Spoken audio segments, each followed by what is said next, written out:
Okay hello everyone. आज जो हम लोग चैप्टर स्टार्ट कर रहे हैं that is the Indian penal code 1860 and it is one of the most interesting chapter of the entire GIGL portion. And you have total 17 chapters. उसमें से अगर मैं जो एक चैप्टर सबसे मोस्ट इंटरेस्टिंग चैप्टर अगर मैं बोलूँ so that is the Indian penal code. Now Indian penal code is basically, ये अगर आप चैप्टर देखोगे so it defines only crime. बराबर। आज इंडिया में जो भी हम लोग देखते हैं कि जो भी क्राइम होते हैं लाइक मर्डर हुआ, चोरी हुआ, रेप हुआ, ठीक है, किसी के साथ चीटिंग हुआ, फॉर्जरी का केस हुआ, तो जो भी आप क्राइम, कोई भी आप क्राइम डिफाइन, कोई भी आप क्राइम बोल दो, वो सारे के सारे क्राइम जो है ना, वो सारे के सारे इंडियन पिनल कोड में एक्सप्लेन किए गए हैं। अगर आप ओरिजिनली इंडियन पिनल कोड देखोगे ना तो उसके अंदर मोर देन 500 सेक्शंस है जो हर एक टाइप के अलग अलग तरीके के क्राइम डिफाइन करते हैं। ठीक है, फॉर्जरी से लेके murder, attempt to murder, rape, सब चीज़ें डिफाइन की गई है। तो इंडियन पिनल कोड, ये जो चैप्टर है ये यहाँ पे हम लोग खाली ये पढ़ने वाले हैं कि बेसिकली कुछ क्राइम्स क्या है। अभी यहाँ पे आप देखोगे so we actually we are not going to study 500 sections, बराबर। ऑब्वियसली इतना पोर्शन नहीं है, यहाँ पे कुछ लिमिटेड सेक्शंस है जो हम लोग को पढ़ने हैं। क्वेश्चन आता है कौन से सेक्शन है जो हमारे सिलेबस में आएंगे और उसका फायदा क्या है, बिकॉज ये क्राइम से related. So what is the connection with the CS. यहाँ पे जो हम लोग चीजें पढ़ने वाले ना वो एक्चुअल में वो सारी चीजें हैं जो एक सीएस की लाइफ में आएगा। जैसे अगर आप सीएस बन गए तो किसी ने आपके साथ चीटिंग किया, या आपकी कंपनी ने किसी के साथ चीटिंग किया, या आपकी कंपनी ने किसी के साथ फॉर्जरी किया, या आपके साथ किसी ने फॉर्जरी किया, बराबर। तो आपको पता होना चाहिए कि उसकी क्या ट्रीटमेंट होती है, वो कौन से सेक्शन में आता है, उसकी पेनल्टी कितनी होती है, वो बेसिक चीज़ें पता होनी चाहिए, बराबर। तो इसके लिए हम लोग को ये कोड पढ़ना पड़ता है and the name of the code is the Indian penal code 1860। अब ये कोड आप देखोगे ना तो एक्चुअली बहुत, मतलब मेरे हिसाब से बहुत सिंपल है। इसका सिंपल होने का रीज़न ये है कि आधी से ज़्यादा चीज़ें हम लोग क्राइम पेट्रोल देख देख के सीख चुके हैं, आधा सीआईडी देख देख के हम लोग को आ गया, प्लस बचा था वो कुछ हम लोग ने सीरीज वीरीज देख ली, मूवीज देख ली। तो बेसिकली ओवरऑल एक सिचुएशन अपने को पता है कि हाँ ये ऐसा होता है, ठीक है। क्योंकि काफ़ी एक्ट हम लोग जब पढ़ते हैं ना तो अब हमारे लिए कुछ चीज़ें बहुत नहीं है और बहुत ड्रास्टिकली ऐसा कुछ पढ़ना पड़ता है कि हाँ ऐसा भी होता है। लेकिन ये चीज़ें अपने को ऐसा कुछ टफ नहीं लगेगा कि हाँ इसमें ऐसा भी होता है, ये है वो है, ठीक है, एकदम बेसिक चीज़ें हैं। तो हम लोग स्टार्ट करते हैं सबसे पहले chapter that is Indian penal code. इसके इंट्रोडक्शन में अगर आप देखोगे so Indian penal code defines various crimes and their penalties which are applicable in India. Every crime is divided into two procedures. अभी जैसे देखो जब भी मैं कोई भी क्राइम की बात करता हूँ इंडिया के अंदर, ठीक है, तो क्राइम के लिए है ना दो कोड लगते हैं। पहला कोड लगता है IPC that is Indian penal code, और दूसरा कोड लगता है सीआरपीसी, बराबर। दो कोड इंडिया में यूज होते हैं स्पेसिफिकली फॉर क्राइम। अभी दोनों में डिफरेंस क्या है, IPC stands for Indian penal code and CrPC stands for criminal procedure code. ये उसका मतलब होता है। आपने अगर नीचे ब्रैकेट में पढ़ा रहेगा तो आईपीसी डिफाइन करता है क्राइम और सीआरपीसी डिफाइन करता है प्रोसीजर आफ्टर क्राइम। अब ये इसका मतलब क्या होता है ये मैं आपको एक बहुत सिंपल एग्जांपल से बता देता हूँ। जैसे समझो अगर मैंने किसी के साथ कोई फ्रॉड कमिट किया, या सपोज मैंने किसी का कोई मर्डर कमिट किया, किसी का मर्डर कर दिया मैंने, अभी मेरे पे सेक्शन लगेंगे कि हाँ ये सेक्शन के हिसाब से, आईपीसी के ये सेक्शन के हिसाब से ये पर्सन ने ये क्राइम कमिट किया है। अभी देखो जब मैंने कोई मर्डर किया तो हो सकता है मैं वो घर में घुस के पहले मैंने चोरी भी किया, बराबर। चोरी करने के बाद मैंने मर्डर किया, तो मेरे पे सेक्शन लगेगा हाउस ब्रेकिंग का, मेरे पे सेक्शन लगेगा चोरी का, और फिर मेरे पे सेक्शन लगेगा मर्डर का। तीन सेक्शन मेरे पे लगाए जाएंगे। तो हाउस ब्रेकिंग क्या होता है ये डिफाइन कहाँ किया गया है, ये आईपीसी में डिफाइन किया गया है, बराबर। चोरी क्या होता है ये आईपीसी में डिफाइन किया गया है। अब ये सारी चीजें जब आईपीसी में डिफाइन कर दी तो वो लोग क्या देखेंगे, ये डिफाइन किया है, चलो ये पर्सन ने किया है, मतलब हाउस ब्रेकिंग की ये डेफिनेशन है, तो ये पर्सन ने ये किया है क्या, हाँ किया है, सेम डेफिनेशन फिट हो रहा है, तो हाउस ब्रेकिंग का सेक्शन मारो। फिर देखेंगे कि चोरी का डेफिनेशन ये है, तो मेरा जो किया है वो चोरी के डेफिनेशन के साथ मैच करता है क्या, हाँ करता है, चलो तो चोरी का सेक्शन मारो। फिर मर्डर का डेफिनेशन क्या है, तो वो फिट हो रहा है क्या, हाँ चलो तो मर्डर का भी सेक्शन मारो। तो आईपीसी खाली क्राइम को डिफाइन करने के लिए काम आता है, इससे ज़्यादा इसका कोई रोल नहीं है। फिर आप अगर ये सोचते रहोगे ना, तो फिर उसका कोर्ट में हियरिंग होएगा, फिर उसमें कोर्ट में आप एविडेंसेस दिखाओगे, अरेस्ट वारंट निकलेगा, जेल में जाओगे, फिर आप बेल पे बाहर आओगे। वो सब चीज़ें कहाँ बात करने की, वो सब चीज़ आपको बात करनी है सीआरपीसी में। क्योंकि जब कोई भी पर्सन क्रिमिनल जो भी होता है, पहले आप क्राइम उसके ऊपर डिफाइन करो। जब तक क्राइम डिफाइन ही नहीं करोगे, तब तक प्रोसीजर ही नहीं चालू होगा कोर्ट का, बराबर। तो सबसे पहले क्या करना पड़ता है, क्राइम डिफाइन करना पड़ता है। क्राइम कौन डिफाइन करके देता है, क्राइम आईपीसी डिफाइन करके देता है। ठीक है, एक बार डिफाइन हो गया सब कुछ कि हाँ चलो ये 3 सेक्शन लगाने हैं, तो उसके बाद फिर आप क्या लगाओगे, आप सीआरपीसी की प्रोसीजर में जाओगे, फिर कोर्ट में केस फाइल होएगा, फिर हियरिंग होएगा, वो सब सीआरपीसी के हिसाब से चलता है। तो एक क्राइम को डिफाइन करने के लिए यूज होता है, दैट इज आईपीसी, और एक जो है डिफाइन होने के बाद कोर्ट प्रोसीजर, उसकी पनिशमेंट, उसको बेल पे बाहर आने मिलेगा, वो सब सीआरपीसी में चला जाएगा, बराबर। तो सबसे पहले आपको ये चीज याद रखनी है, बहुत बेसिक चीज है कि ये क्राइम दो कोड इंडिया में क्राइम को बोलते हैं ना एक जस्टिफिकेशन या बोलते हैं ना एक डिसीजन लाने के लिए काम आते हैं। First is IPC and second one is CrPC. ठीक है, चलो अभी आगे देखते हैं हम लोग। अभी जैसे यहाँ पे हम लोग ये देखेंगे jurisdiction of IPC. What is the jurisdiction of IPC? अभी मैंने चलो ये तो बोल दिया कि आईपीसी, अभी देखो सीआरपीसी ये टोटली डिफरेंट चैप्टर है, तो वो हम लोग जब सीआरपीसी पढ़ेंगे चैप्टर तब इन डेप्थ डिस्कस करेंगे। राइट नाउ हम लोग फर्स्ट पार्ट देखेंगे, दैट इज आईपीसी। पहले तो हम लोग क्राइम डिफाइन करेंगे। अभी क्वेश्चन ये आता है, नाम क्या है, Indian penal code. Indian penal code मैंने बोल दिया, मतलब आपको एक चीज कंफर्म समझ गई कि ये एक्ट कहाँ एप्लीकेबल है, इसका जुरिस्डिक्शन कितना है एप्लीकेबिलिटी का, इंडिया। नाम ही है ना इंडियन पिनल कोड, तो इसकी जुरिस्डिक्शन एप्लीकेबिलिटी कितनी होगी, इंडिया। ठीक है, लेकिन अभी देखो यहाँ पे जुरिस्डिक्शन भी 2 पार्ट में डिवाइड कर दिया जाता है, एक होता है इंट्रा और एक होता है एक्स्ट्रा। मतलब क्या होता है, अभी जैसे देखो आपको एक यहाँ पे मैप दिख रहा है इंडिया का, बराबर। अभी मैप के हिसाब से मैं देखूँ तो ये जितना भी इंडिया का जुरिस्डिक्शन आपको दिख रहा है, इंडिया की जो बाउंड्रीज दिख रही है, उसके अंदर तो मैं बोल सकता हूँ कि एक्ट 100% एप्लीकेबल है ही है, तो वो इंट्रा हो गया। इंट्रा मतलब with in boundaries of India, तो वो इंट्रा हो गया। लेकिन अगर मैं ऐसा बोलता हूँ कि एक्स्ट्रा, एक्स्ट्रा मतलब outside the jurisdiction of India, मतलब इंडियन इंटरनेशनल बॉर्डर के बाहर, बराबर।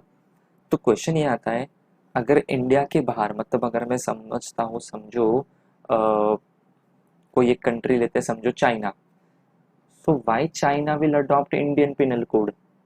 तो एक्स्ट्रा मतलब क्या होता है, आज सपोज अगर मैं चाइना में जाके क्राइम करता हूँ, मैं किसी चाइनीज का मर्डर कर देता हूँ चाइना में जाके, तो क्या मेरे पे आईपीसी लगेगा चाइना में, क्योंकि क्राइम कहाँ हुआ है, इन चाइना के लैंड के ऊपर, तो एक्ट भी कौन सा लगेगा, उनका चाइनीज का जो लॉ होगा वो मेरे ऊपर एप्लीकेबल हो जाएगा। सो फिर इंडियन पिनल कोड एक्स्ट्रा क्या बोलता है, क्योंकि एक्स्ट्रा का मतलब मैंने आपको क्या बताया, outside the jurisdiction of Indian area, territorial area, तो एक्स्ट्रा हो गया। तो एक्स्ट्रा में हम लोग देखते हैं क्या क्या पॉइंट्स आते हैं, ये देखो ये सारे पॉइंट्स है इंट्रा और एक्स्ट्रा के मिला के। ठीक है, सो वन बाय वन हम लोग पॉइंट देखते हैं। So this code is applicable to whole of India, पूरा का पूरा इंडिया में एप्लीकेबल हो चुका है अभी ये कोड। देन सेकंड है, if crime takes place within India then it is known as intra territorial jurisdiction. Simple है, अगर इंडियन एरिया के अंदर हुआ है, इंडिया के इंटरनेशनल बॉर्डर के अंदर हुआ है, तो उसको मैं क्या बोलेगा कि ये इंट्रा टेरिटोरियल जुरिस्डिक्शन हो गया। And if it takes place outside India then it is known as extra territorial. अगर इंडिया लिमिट के बाहर होता है तो मैं उसको सिंपली क्या बोल देगा, एक्स्ट्रा टेरिटोरियल। बेसिक चीज है, ठीक है। अभी क्वेश्चन ये आता है ना, अभी भी एक्स्ट्रा मतलब क्या, अभी देखते हैं आगे। If crime is committed by Indian और foreigner in India then IPC is applicable. अगर मैं इंडियन हूँ, मैंने इंडियन लैंड पे क्राइम कर दिया, हम लोग स्टेप बाय स्टेप जाएंगे, अब मैं डायरेक्टली सीधे आपको एक्स्ट्रा पे जंप नहीं मरवाऊंगा, अदरवाइज आपको थोड़ा कंफ्यूजन हो जाएगा। अगर मैं इंडियन हूँ, मैं इंडिया में रहता हूँ, मैं इंडियन लैंड पे कोई क्राइम कमिट कर देता हूँ, तो definitely IPC will be applicable on me, बराबर। कोई फॉरेनर भी अगर इंडिया के लैंड पे आके क्राइम करता है, तो लैंड कौन सा है, कहाँ पे खड़ा है वो बंदा, वो खड़ा है इंडियन लैंड के ऊपर, तो उसके ऊपर भी हम लोग कौन सा लगाएंगे, आईपीसी। जैसे बीच में केस हुआ था, दो फॉरेनर थे, यूके सिटीजन थे, वो लोग इंडिया में आए थे, फिर इंडिया में उन लोग ने ह्यूमन ट्रैफिकिंग चालू कर दिया चाइल्ड के लिए, मतलब बच्चे लोग खरीदते हैं बेचते हैं ये सब चीज़ें कर रहे थे, धीरे धीरे वो लोग प्रोस्टिट्यूशन में चले गए, चाइल्ड प्रोस्टिट्यूशन में। फिर उनको जब पकड़ा तो उनके ऊपर सारे आईपीसी के सेक्शन मारे, जबकि वो लोग थे फॉरेनर, उनके पास यूके की सिटीजनशिप थी, बट उनको पकड़ा तो उनके ऊपर आईपीसी लगाया और आज वो लोग दोनों जेल में है, बराबर। अभी आगे देखते हैं fourth point. If crime is committed within Indian territorial water limit of India, then also IPC is applicable. अभी जैसे देखो, आप मैप अगर देखोगे ना, एक बार मैप पे जाता हूँ मैं। अभी आपको जहाँ पे महाराष्ट्र दिख रहा है, महाराष्ट्र के आप लेफ्ट साइड पे देखोगे तो अरेबियन सी आता है। अगर सपोज मैं अरेबियन सी में क्राइम करता हूँ, कोई शिप पे क्राइम करता हूँ, तो मैं तो कल क्वेश्चन उठाएगा कि मैं तो इंडियन लैंड पे थोड़ी ना खड़ा है, मैं तो वाटर एरिया में खड़ा है। तो वाटर एरिया में अगर जब मैं खड़ा हूँ, तो फिर आईपीसी इज नॉट एप्लीकेबल, क्योंकि ये तो इंडियन टेरिटोरियल लिमिट कहाँ हुआ, इंडियन टेरिटोरियल हम लोग लैंड की बात करते हैं ना, वाटर कहाँ लिखा है। इसके लिए यहाँ पे इसको एक ब्रॉड सेंस में लेना है आपको, टेरिटोरियल लिमिट को। लैंड तो है ही, वो तो कंफर्म है, लेकिन जो लैंड जहाँ पे खत्म होता है और सी एरिया जहाँ से स्टार्ट होता है, तो जो जो बोलते हैं ना, जहाँ पे पोर्ट है, वहां से लेके कितने एरिया तक, कितना water area Indian territorial limit होता है, तो उसको बोला जाता है उसका जो कैलकुलेशन होता है उसको बोला जाता है नॉटिकल माइल्स। मतलब वाटरवेज में जो आप डिस्टेंस कैलकुलेट करते हो उसको क्या बोला जाता है, नॉटिकल माइल्स बोलते हैं। तो 200 नॉटिकल माइल्स तक, मतलब जो आपको महाराष्ट्र दिख रहा है, मुंबई दिख रहा है, वहां से लेके लेफ्ट साइड तक जो अरेबियन सी आता है, ठीक है, मैप के हिसाब से, तो वो जो भी अरेबियन सी है, तो वो पॉइंट से लेके 200 नॉटिकल माइल्स तक इंडिया है। तो अगर 200 नॉटिकल माइल्स के अंदर आपने क्राइम किया है, तो भले आपने वाटर एरिया में क्राइम किया है, it will be treated as कि आपने इंडियन टेरिटोरियल लिमिट के अंदर किया, and IPC will be applicable, बराबर। और ये सब जगह पे आता है, जहाँ जहाँ पे भी वाटर एरियाज है, सब जगह सेम स्टैंडर्ड रूल अप्लाई करने का, 200 नॉटिकल माइल वाला स्टैंडर्ड रूल, बराबर। अभी आगे देखते हैं हम लोग point number 5। If crime is committed on any ship or aircraft owned by India or registered in India, then IPC is enforceable. अभी देखो, मैं आपको सारी सिचुएशन बता देता हूँ। तो अभी मैं क्या करूंगा, जैसे 200 नॉटिकल माइल्स तक इंडिया है, 200 नॉटिकल माइल्स के बाहर, अभी आज से ये रूल आपको भी पता चल गया, तो कल आप भी स्मार्टली क्या करोगे, अगर क्राइम करना है ना, तो इंडियन लैंड एरिया पे नहीं करोगे, आप वो 200 नॉटिकल माइल्स के अंदर भी नहीं करोगे, क्योंकि आपको पता है ये सब इंडिया में आता है, ठीक है। तो फिर बोल देंगे ना applicable to all of India, तो आईपीसी लगा देंगे।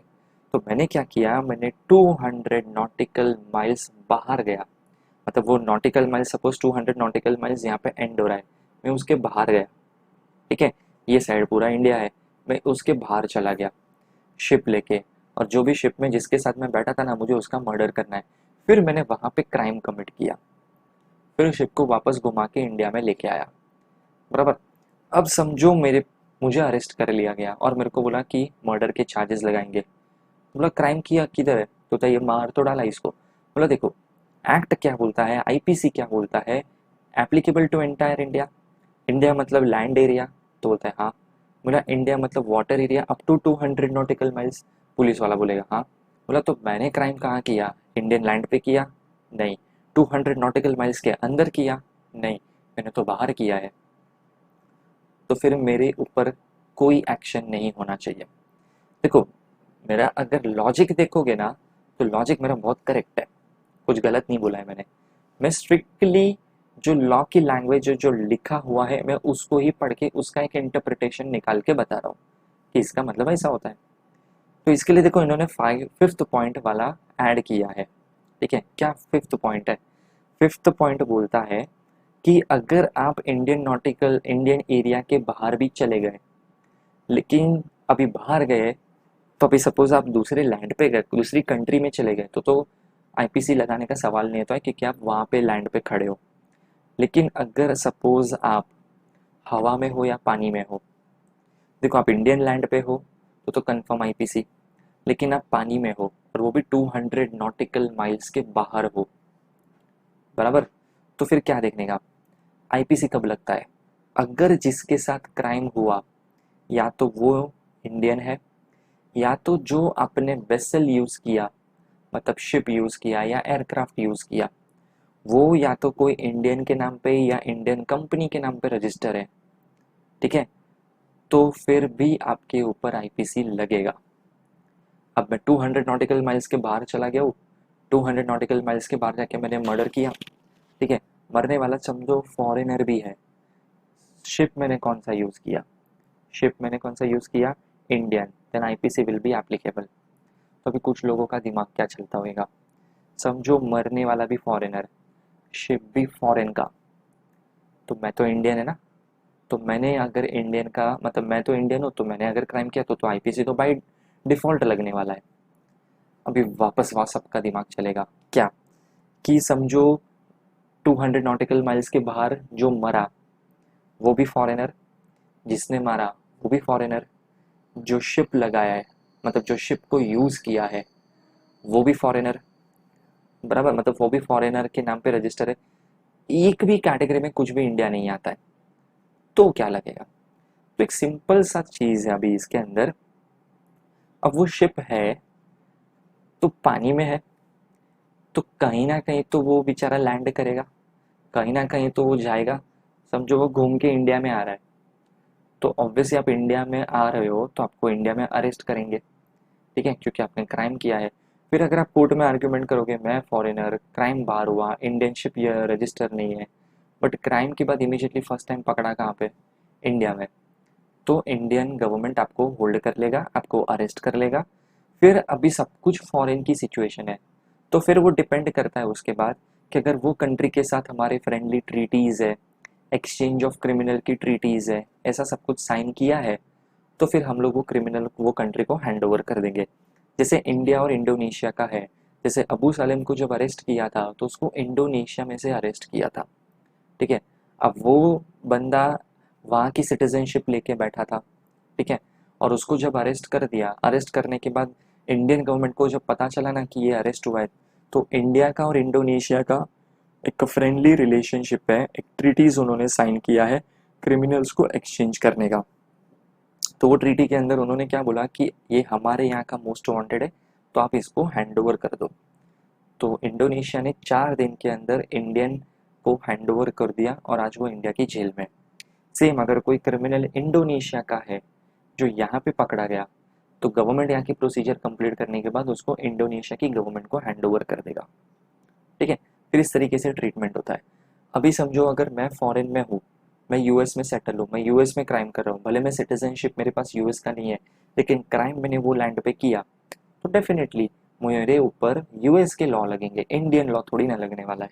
लेकिन अगर इंडियन लॉ में समझो यूएस की गवर्नमेंट ने ऐसा बोला ये आपका क्रिमिनल है, आप लेके जाओ इसको, और हैंड ओवर कर दिया, अब मैं इंडिया में मैं आ गया, तो मेरे पे सेम वही सारे चार्जेस लगाए जाएंगे जो यूएस में लगे थे।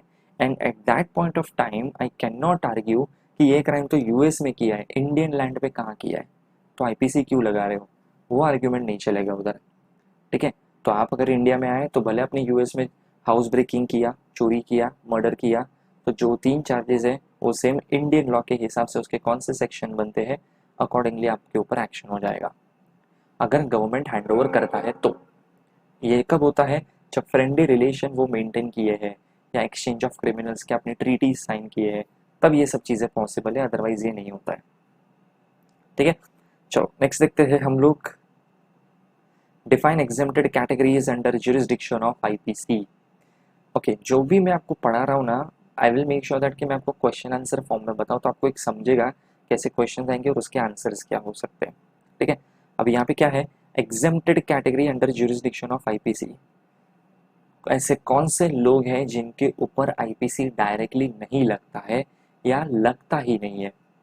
Even if they commit any crime in India, आज मैं अगर क्राइम करूंगा इंडिया के अंदर एज ए इंडियन सिटीजन तो डेफिनेटली मेरे पे आईपीसी लग जाएगा ना। लेकिन ऐसे कौन से लोग हैं जिनके ऊपर इंडिया में क्राइम करने के बाद भी इंडिया में उनको बेनिफिट मिलता है, उनके ऊपर आईपीसी नहीं लगता है? तो कैटेगरीज देखते हैं हम लोग, तीन कैटेगरीज है इसमें। फर्स्ट है, constitution of India protects the criminal proceeding against the president और गवर्नर और state, governor of a state in any court during the time they hold office. अगर प्रेसिडेंट या गवर्नर ऑफ द स्टेट अगर कोई crime commit कर देते हैं तो उनके ऊपर आईपीसी नहीं लगता है। उनके लिए अलग से डिफाइन की गई है प्रोसीजर कॉन्स्टिट्यूशन ऑफ इंडिया के अंदर, वो ट्रीटमेंट उनके साथ होगा। आज मैं क्राइम करूंगा ना तो मेरे को ऐसे ही आके घर पे से उठा के लेके जाएंगे because I am criminal. But police वाले ये नहीं कर सकते कि कल प्रेसिडेंट ने कोई रॉन्गफुल एक्ट किया तो ऐसे ही गए राष्ट्रपति भवन में उसको उठा के लेके आए। वो प्रेसिडेंट ऑफ इंडिया है, he holds highest and supreme power, उसको आप ऐसे ही अरेस्ट नहीं कर सकते, बराबर। Then second, foreign soldiers are exempt from criminal proceedings in India. कोई फॉरेन एम्बेसडर्स अगर इंडिया में घूमने आया, जैसे अभी काफ़ी टाइम पहले ट्रम्प आया था तो अपने साथ काफ़ी सारे फॉरेन सोल्जर्स को भी लेके आया था, तो वहाँ पे जब अगर वो लोग इंडिया में आते हैं तो वो लोग डिप्लोमेट्स होते हैं। अगर वो लोग इंडिया में क्राइम कमिट कर देते हैं वो विजिट के टाइम पे तो भी उनके ऊपर आईपीसी नहीं लगता है। उनके लिए डिफरेंट ट्रीटमेंट होती है, वो कंट्री, दो कंट्री की गवर्नमेंट मिलकर डिसाइड करेगा कि इसका सॉल्यूशन क्या लाना चाहिए, ठीक है।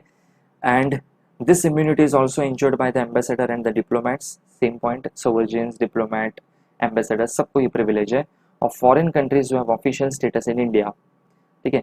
प्लस ये भी होते हैं, जैसे आप देखोगे ना यूएस की एम्बेसी होती है यहाँ पे इंडिया में, पाकिस्तान की एम्बेसी है, तो ये जो भी एम्बेसी, अभी जैसे देखो कुछ टाइम पहले का ही केस है, पाकिस्तान की जो एम्बेसी है इंडिया के अंदर, ठीक है, उसकी एम्बेसी के अंदर, पाकिस्तान एम्बेसी जो न्यू दिल्ली में सिचुएटेड है, उसकी एम्बेसी के अंदर दो लोगों को स्पाई के चार्जेस के अंदर पकड़ा था। अब उनको जब पकड़ा ना, देखो ये बहुत बड़ा क्राइम है कि आप कोई कंट्री की अंदर जाके वहाँ की इंफॉर्मेशन अपनी गवर्नमेंट को दे रहे हो। लेकिन ये लोग जो कर रहे थे ना, ये एक फॉरेन सोवेजेंस एम्बेसडर और डिप्लोमेट की कैटेगरी में रह के कर रहे थे। मतलब क्या था, वो लोग थे पाकिस्तानी लेकिन फॉरेन पाकिस्तान की एम्बेसी में इंडिया में काम करते थे, तो उन्होंने ये क्राइम किया। तो आज चाहे तो गवर्नमेंट क्या कर सकता है, क्राइम इंडिया में किया तो आईपीसी लगाना चाहिए था, बराबर, लेकिन नहीं कर सकते क्योंकि वो लोग कौन है, फॉरेन डिप्लोमेट्स है। ये सिचुएशन के अंदर क्या किया गवर्नमेंट ने, पाकिस्तान गवर्नमेंट को नोटिस दिया कि ऐसा ऐसा कर रहे हैं तो हम लोग इसके ऊपर एक्शन लेंगे, और वो दोनों को क्या किया, पाकिस्तान भेज दिया वापस कि तुम लोग अपनी कंट्री में चले जाओ, ये सब करोगे तो इंडिया में एम्बेसी में, पाकिस्तान की एम्बेसी जो इंडिया में सिचुएटेड है उधर काम मत करो तुम लोग। सोचो इतना बड़ा सीरियस ऑफेंस होने के बाद भी इज्जत से इंडिया ने उसको भेज दिया। क्यों? ऑब्वियसली वो लोग एक फॉरेन डिप्लोमेट टाइटल के अंदर काम कर रहे हैं तो उनको ये प्रिविलेज मिलता है, ठीक है। Then this protection is extended to all the secretaries and the political and military attaches who are formally part of the missions, बराबर, इनको भी ये प्रिविलेज दिया जाता है। चलो नेक्स्ट देखते हैं हम लोग, define Admiralty jurisdiction under IPC. अभी देखो एडमिरल ये जो वर्ड है ना, ये नेवी में यूज होता है, एडमिरल, ठीक है। तो ये जो भी कंसेप्ट हम लोग पढ़ेंगे ये कहीं ना कहीं आप ये समझ गए होंगे कि ये रिलेटेड टू वाटर एरियाज या ऐसा ही कुछ होगा, शिप या ऐसा ही कुछ रिलेटेड होगा, जो राइट है, ठीक है। देखो लिखा गया है, the jurisdiction of a court over offenses committed in high seas is based on the precept that a ship in the high seas and considered to be floating island belonging to the nation whose flag the ship flies. It doesn't matter where the ship or boat is, whether it is in a high sea or on rivers, whether it is moving or stationary, having been anchored for the time being. This jurisdiction called admiralty jurisdiction. जैसे समझो कोई ship है navy की, या समझो चलो कोई normal ship है, ठीक है। अब वो शिप ट्रैवल कर रही है कोई पर्टिकुलर कंट्री में, समझो यूएस में ट्रैवल कर रही है, लेकिन इन बिटवीन वाटर एरियाज में जब वो ट्रैवल कर रही थी, सपोज वो शिप पे कोई क्राइम हो गया, किसी ने किसी का मर्डर कर दिया, बराबर, तो जो शिप चाहे वो कोई भी एरिया में रहने दो, क्लोज टू यूके रहेगा, क्लोज टू यूएसए रहेगा, ठीक है, क्लोज टू साउथ अफ्रीका रहेगा, किधर भी रहने दो, उससे फर्क नहीं पड़ता है। सिंपल है। क्या लिखा है, that ship in the high sea, sorry यहाँ पे लिखा है देखो थर्ड लाइन में, whose flag the ship flies. जो कंट्री का फ्लैग वो शिप के ऊपर रहेगा, या वो शिप जो कंट्री को बिलोंग करता होगा, उसके ऊपर वो ही कंट्री का लॉ लगेगा। तो अगर इन बिटवीन सी एरिया में अगर मर्डर हो चुका है, ठीक है, सो वो सिचुएशन में क्या होएगा, भले वो अगर साउथ अफ्रीका तक ही अभी तक पहुंचा था, तो नियरेस्ट जुरिस्डिक्शन साउथ अफ्रीका का लगता है, तो साउथ अफ्रीका का लॉ लगा दो। वैसा नहीं होएगा। एडमिरल्टी जुरिस्डिक्शन बोलता है जो शिप जहाँ पे जो कंट्री को बिलोंग करता है, जिसका फ्लैग उसके ऊपर लगाया गया है, तो वहाँ पे अगर कोई क्राइम होता है, तो कोई भी आइलैंड के नियर बाय रहने दो, या कोई भी आइलैंड पे उसका हॉल्ट रहने दो, या मूविंग करता रहेगा, या हॉल्ट लिया रहेगा, या काफ़ी टाइम से उधर ही रुका हुआ रहेगा, कोई फर्क नहीं पड़ता है, उसके ऊपर आईपीसी ही लगेगा। करेक्ट। इसको क्या बोला जाता है, इसको बोला जाता है admiralty jurisdiction. Correct. Okay, so now moving on to the next topic, that is what are the elements of crime. अभी यहाँ पे एक चीज डिफाइन की जाती है कि सबसे पहले अगर आप बोलते हो कि क्राइम हुआ है, क्राइम हुआ है, ठीक है, चलो क्राइम हुआ है, तो बट एलिमेंट्स ऑफ क्राइम होता क्या है, क्या क्या चीजें मैं ऐड करूंगा तब जाके वो क्राइम बनता है। ठीक है। सो यहाँ पे लिखा है in every crime there are main 3 elements. तो मेन कितने एलिमेंट्स होते हैं क्राइम के अंदर, 3 एलिमेंट्स होते हैं। ये 3 होगी ही हमेशा, ये 3 चीज डेफिनेटली आपको क्राइम में मिलेगा ही मिलेगा। ठीक है। मतलब देखो, सबसे फर्स्ट होता है ह्यूमन बीइंग।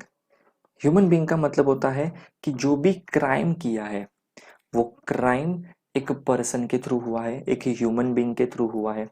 तो ऑब्वियसली हर क्राइम कोई पर्सन के थ्रू ही कमिट होने वाला है। ठीक है। फिर चाहे वो कोई भी तरीके से करो, बट कहीं ना कहीं इन्वॉल्वमेंट ह्यूमन बीइंग का होता ही होता है।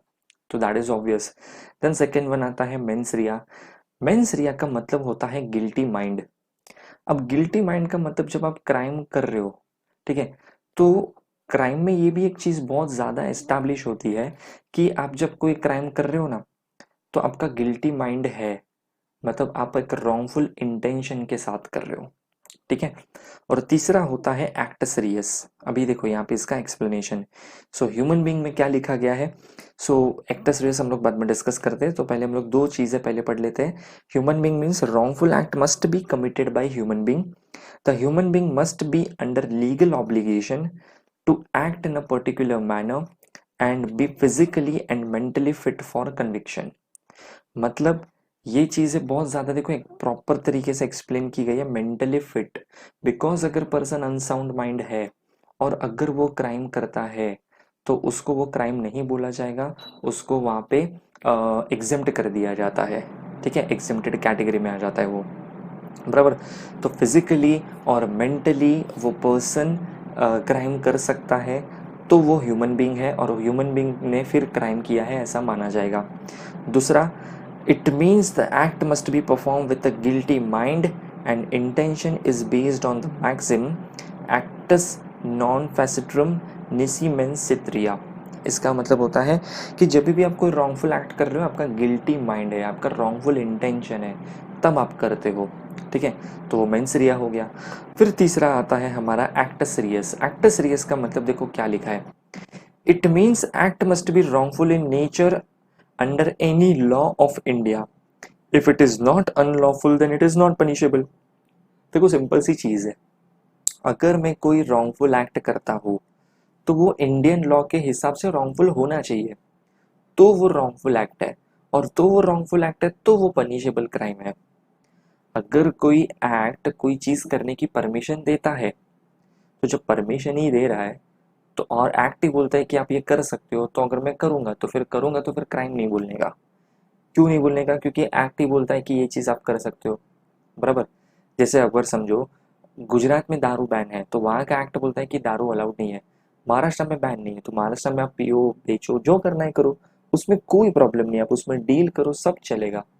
क्यों, क्योंकि यहाँ का एक्ट उसको क्राइम नहीं मानता है, लेकिन गुजरात का एक्ट उसको क्राइम मानता है। तो वो भी एक बहुत इंपॉर्टेंट फैक्टर होता है। बराबर। सो जो भी एक्ट अगर आप कर रहे हो, ठीक है, अगर वो आपको लॉ परमिट करता है करने के लिए तो वो क्राइम नहीं है, ऑफेंस नहीं है, तो पनिशेबल भी नहीं है।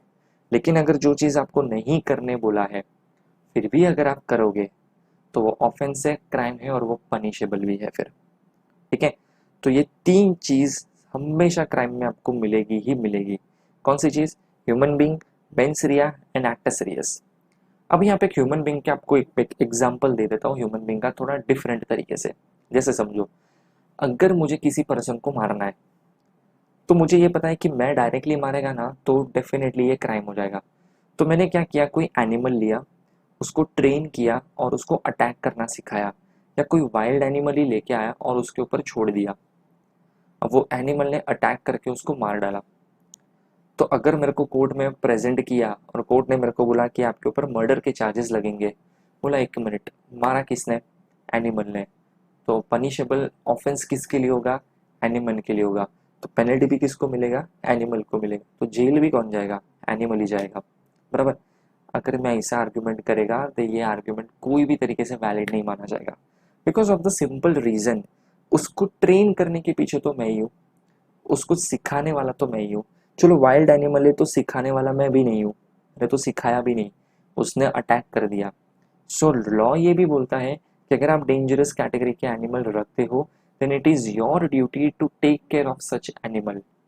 आप उसको प्रॉपरली केज में रखोगे या उसको प्रॉपरली कहीं पे रखोगे कस्टडी में, उसका ध्यान रखोगे कि वो कहीं पे अटैक ना करे, उसको बांध के रखोगे, वो आपकी ड्यूटी बनती है। और अगर वो आपकी वो कस्टडी में से भाग गया, एस्केप हो गया और उसने जाके कहीं पे किसी को अटैक किया तो उसका पनिशमेंट आपके ऊपर भी आएगा। वो क्राइम आपने ही किया है वैसा ही माना जाएगा। पेनल्टी उसके अंदर डिफरेंट है बट ये पेनल्टी डेफिनेटली अट्रैक्ट करता है। करेक्ट। तो ये तीन चीज हमेशा आपको याद रखनी है। क्या? एलिमेंट्स ऑफ क्राइम में तीन चीज होती है। पहला होता है ह्यूमन बीइंग, दूसरा होता है मेंस रिया और तीसरा होता है एक्ट सीरियस। ठीक है, लेकिन इतना इनफ नहीं है।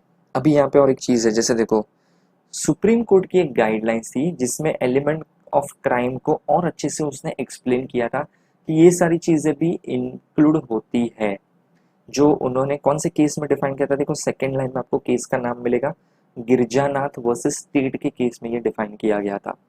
क्या केस में उन्होंने डिफाइन किया था कि एलिमेंट्स ऑफ क्राइम ऊपर वाले तीन है ही लेकिन ये भी तीन होते हैं। क्या? Intention, negligence and recklessness. ठीक है, अभी जैसे इन्होंने क्या बोला था कि एलिमेंट्स ऑफ क्राइम में और तीन एडिशनल पॉइंट्स भी आते हैं। फर्स्ट होता है इंटेंशन। इंटेंशन का मतलब होता है आप जो रॉन्गफुल, आप जो एक्ट कर रहे हो वो पता है ये रॉन्गफुल है फिर भी आप उसको कर रहे हो, तो मतलब आपका कहीं ना कहीं रॉन्गफुल इंटेंशन है, इसके लिए आप कर रहे हो। तो देखो वही लिखा है, it is defined as the purpose of the act, it indicates the position of the mind condition of someone at a particular time of commission of offense and also will of the accused to see effects of his unlawful conduct। उसको पता है इसके consequences definitely negative आने वाले, फिर भी वो देख लेगा, ये एटीट्यूड के साथ कर रहा है। तो इंटेंशन है, आपको पता ही ये रॉन्ग है फिर भी आप कर रहे हो। दूसरा होता है negligence. It is not taking care where there is a duty to take care. It indicates the state of mind where there is an absence of a desire to cause a particular consequence। जैसे animal वाला example दिया, अब उसको animal वाले example को इधर fit कर सकते हो निग्लिजेंस में। क्या? It is not taking care where the duty is to take care. It's my duty to take care of my animal जो वाइल्ड नेचर का है। तो वो जब मेरा ड्यूटी बनता है उसकी केयर करना, और अगर वो मैं केयर नहीं करूँगा और उसकी वजह से अगर कोई नेगेटिव इम्पैक्ट होगा, कोई रॉन्गफुल एक्ट होगा, तो मैं उसका रिस्पॉन्सिबल हूँ, यही चीज़ माना जाएगा। और तीसरा recklessness, it occurs when the actor does not desire the consequence but foresees the possibility and consciously takes the risk। Actor का मतलब यहाँ पे लेना है एक्ट परफॉर्म करने वाला। बराबर। रेकलेसनेस मतलब आपका एक केयरलेस एटीट्यूड है, रेकलेसनेस बोला जाता है जिसको।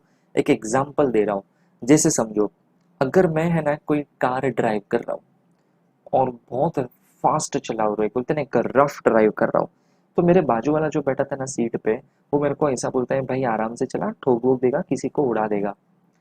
मैंने बोला भाड़ में गया रे, मरते तो दो लोग मरेंगे, वैसे भी इंडिया में पॉपुलेशन बहुत ज़्यादा है, दो लोग मरने से कुछ होएगा नहीं, बराबर। सो मुझे पता है कि मैं जो कर रहा हूँ वो रॉन्ग है, लेकिन मेरा रेकलेस एटीट्यूड है, केयरलेस एटीट्यूड है कि भाड़ में गया, जो भी होगा देख लेंगे, कुछ नहीं होता है। ठीक है, मैं हमेशा ऐसा ही चलाता है, आज तक कभी तो कुछ हुआ नहीं है, तो अभी कौन सा होने वाला है, ये एटीट्यूड से कर रहे हो, मतलब आपको पता है कि जो आप कर रहे हो वो तरीका गलत है।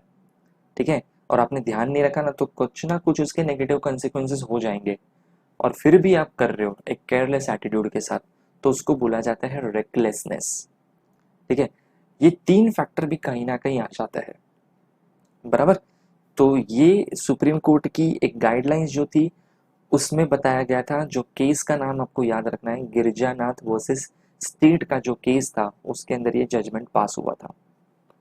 ठीक है, चलो उसके बाद हम लोग देखते हैं next topic, what is corporate body and mains Riya under IPC.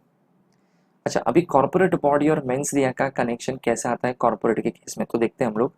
According to section 11 of the IPC, the word person includes any company or association or body of person, whether incorporated or not.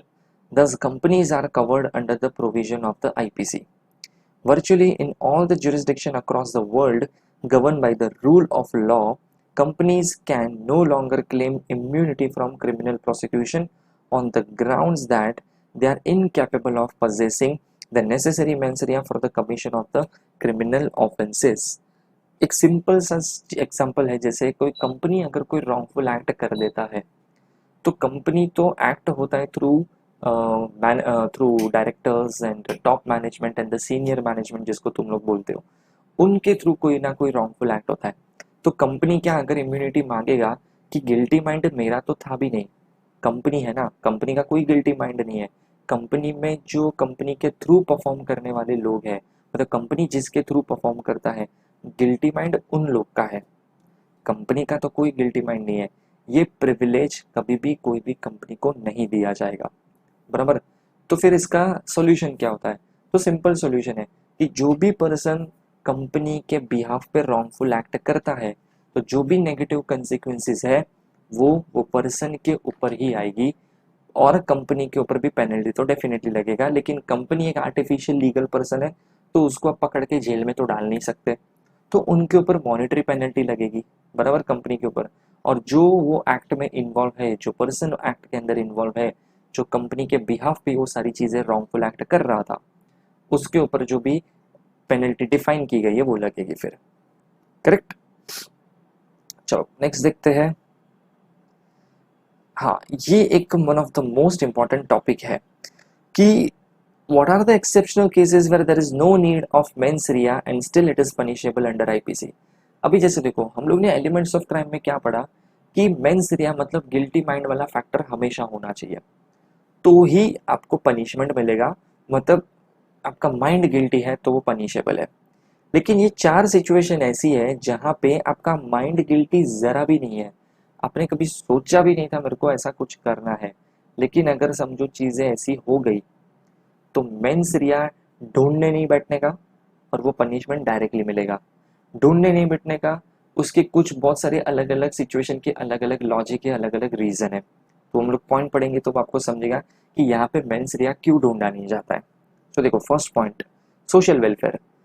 there there uh, there are many laws in India which indicates that even if there is no intention of a wrongful act, person is liable for the punishment. Such laws are passed for the public safety and security. For example, restaurant related laws. अब जब hotel में खाना खाने जाते हो, आपकी table पे जब फूड सर्व हुआ, सपोज उसमें से मरा हुआ कॉकरोच निकला, अब जिसने फूड बनाया था ना, उसने जानबूझ के कॉकरोच डाला भी नहीं है, बराबर, वो ला रहा था तो गिर गया रहेगा कहीं से और गलती से फूड के अंदर ऐड हो गया, बराबर। अभी ये सिचुएशन में आप होटल वालों के ऊपर लीगल एक्शन लोगे, तो होटल वाला ये बोलेगा, अरे ऐसा कुछ सोचा भी नहीं था, हम लोग क्यों अपने सर्वेंट, अपने गेस्ट को ऐसा कच्चर पट्टी वाला खाना खिलाए, हम लोग क्यों करें ऐसा, जानबूझ के क्या कॉकरोच डालेंगे कि अच्छा टेस्ट आएगा, नहीं इसको तो मैं कॉकरोच वाला ही खिलाएगा, ऐसा क्यों करेंगे, हम लोग अपनी गुडविल थोड़ी हार्म करेंगे। देखो उनका लॉजिक करेक्ट है, लेकिन यहाँ पे उनका ड्यूटी बनता है कि वो लोग क्वालिटी फूड सर्व करे, because it's a question of public safety. साथ डिग्रेडेड वाला फूड खिला दोगे तो बहुत सारी नेगेटिव कंसिक्वेंसेस हो सकती है, बराबर। तो इधर उसका माइंड गिल्टी है नहीं है, उसने जानबूझ के किया, गलती से हुआ, मैटर ही नहीं करता है, पनिशेबल हो जाता है सीधा, ठीक है। So that's the first point, social welfare. Second is difficult to prove mens rea. So in petty cases court cannot check mens rea and they can directly imposed penalty। जैसे पिक पॉकेटिंग, अब pocket मारा किसी ने, तो जिसने pocket मारा उसका guilty mind है नहीं है, कोई चीज देखने वाला नहीं है, ये सब चीजें कोर्ट नहीं देखता है, बहुत छोटा मैटर है ये, बराबर। अभी सपोज मैंने पॉकेट मार के वो पॉकेट में से पैसा निकाल के किसी और के बैग में वो डाल दिया, ट्रेन में तो भीड़ होता है तो मैं डाल दिया मैंने, ठीक है।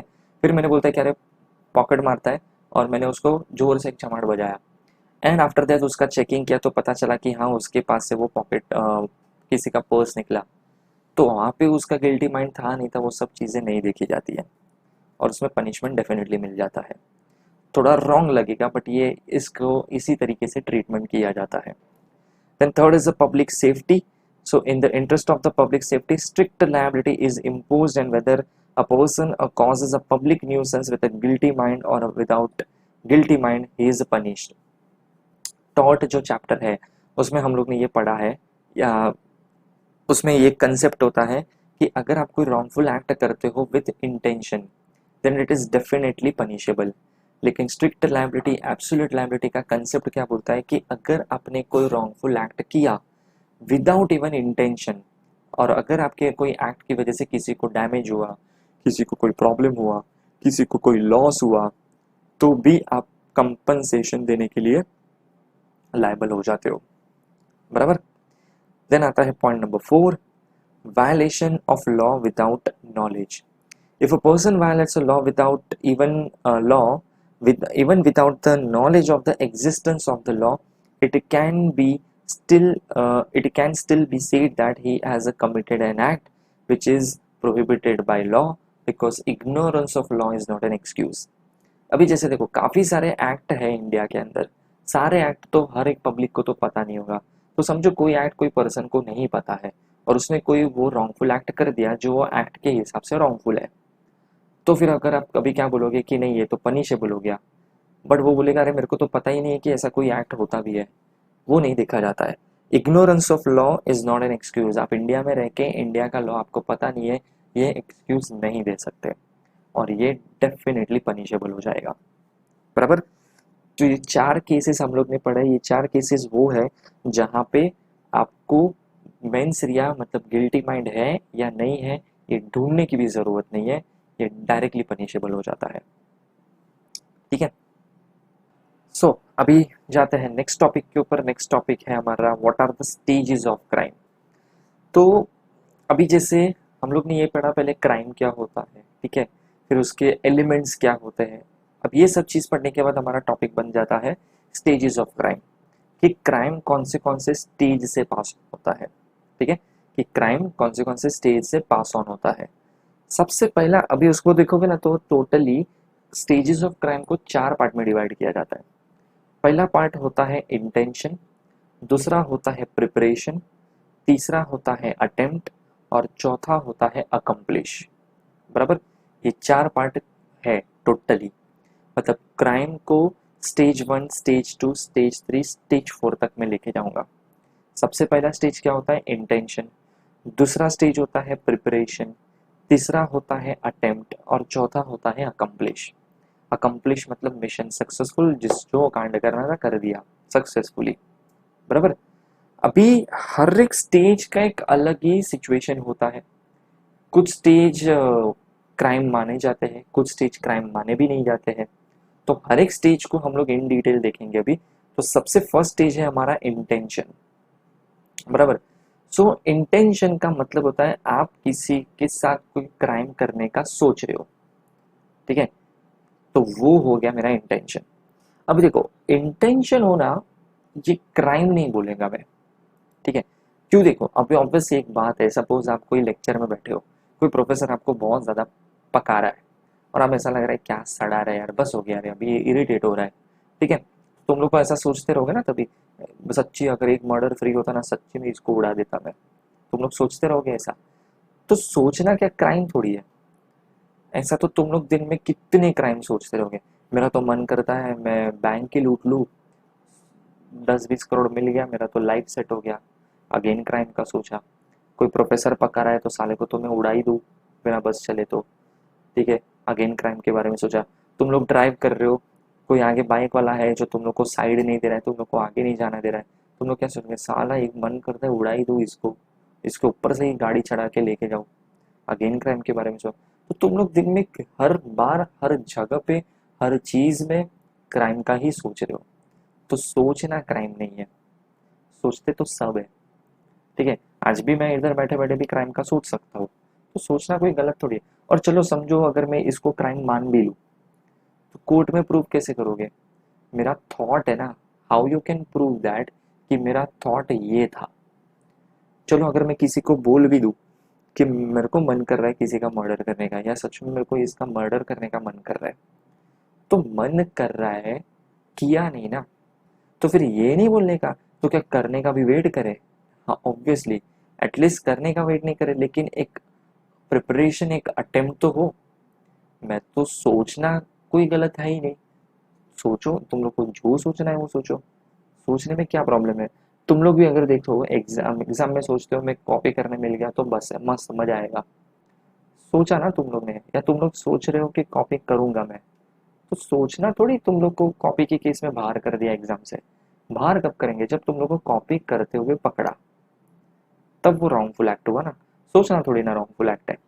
तो देखो इंटेंशन में वही लिखा है, intention is the conscious exercise of the mental faculties of a person to do an act for the purpose of accomplishing or satisfying a purpose. The criminal code does not punish a man for mere guilty intention because it is very difficult for the prosecution to prove the guilty intent of a man.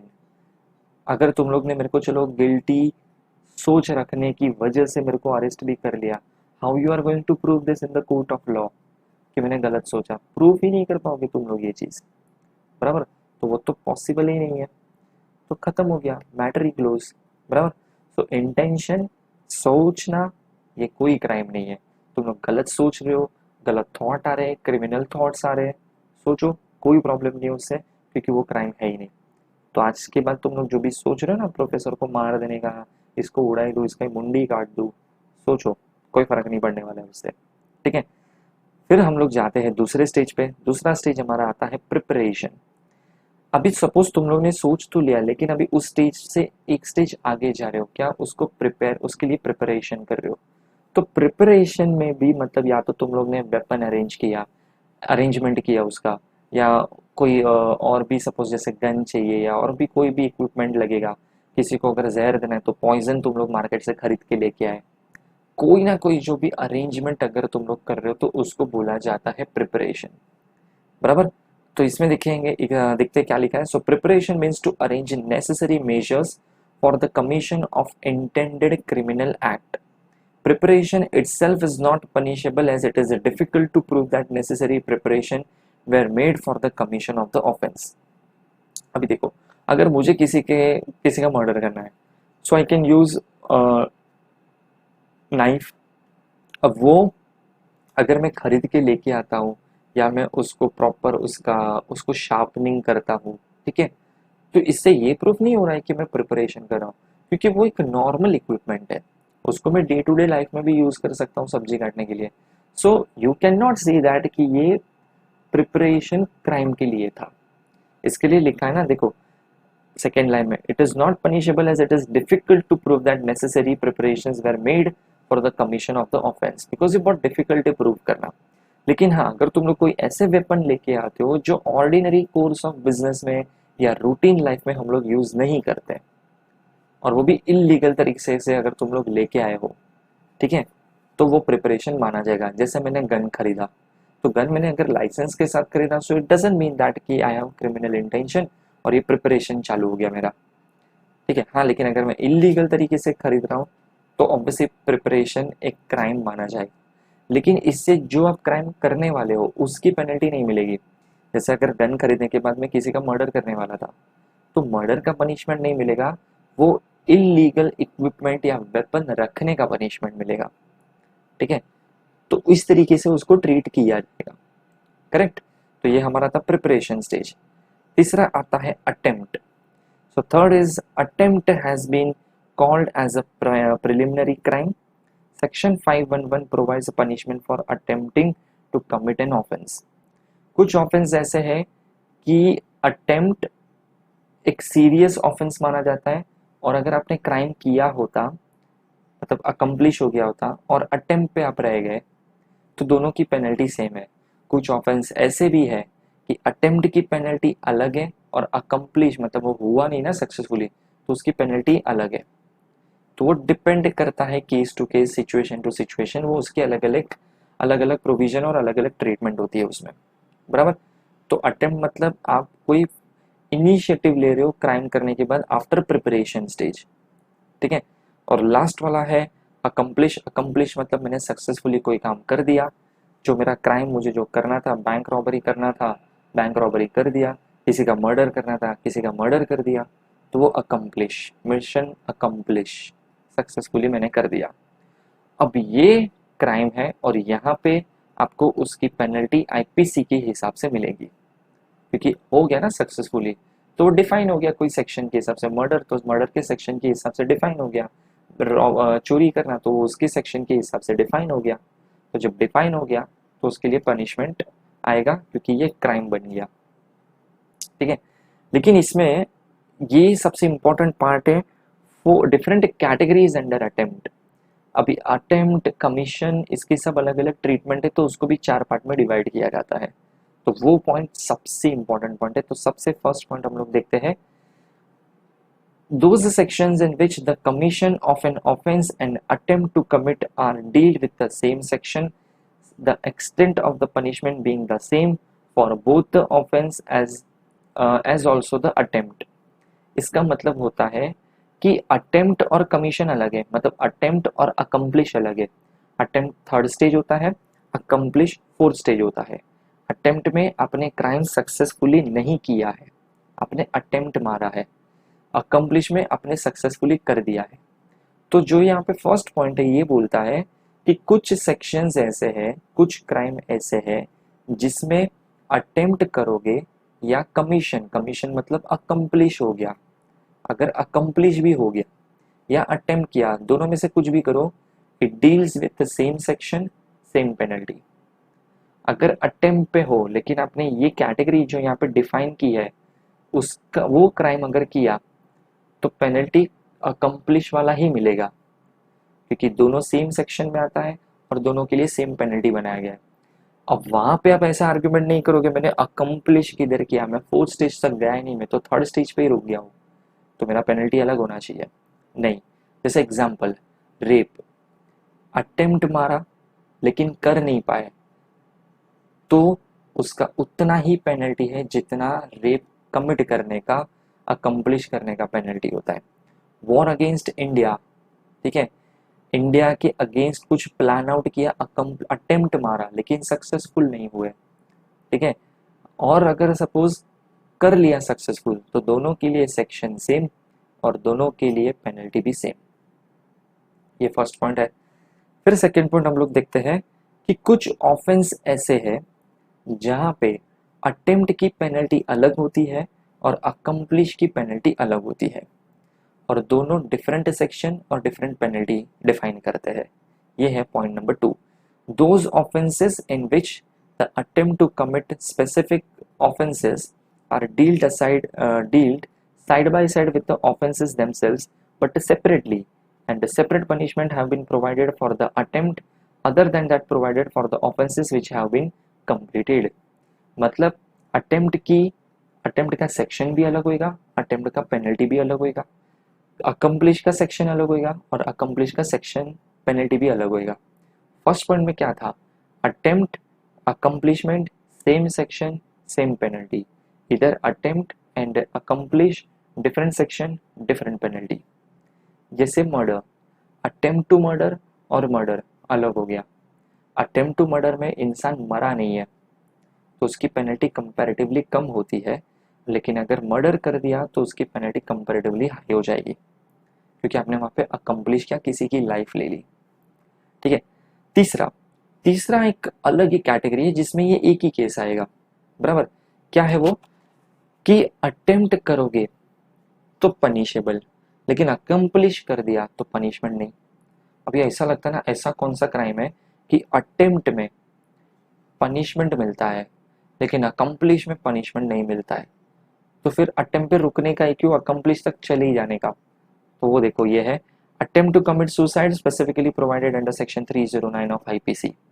तो attempt मारा तो punishable, तो attempt किया लेकिन बच गए, हुआ नहीं, तो मतलब से तुम लोग से सुसाइड नहीं हुआ, तो तुम लोग को उड़ा के जेल में डाल देंगे, बराबर।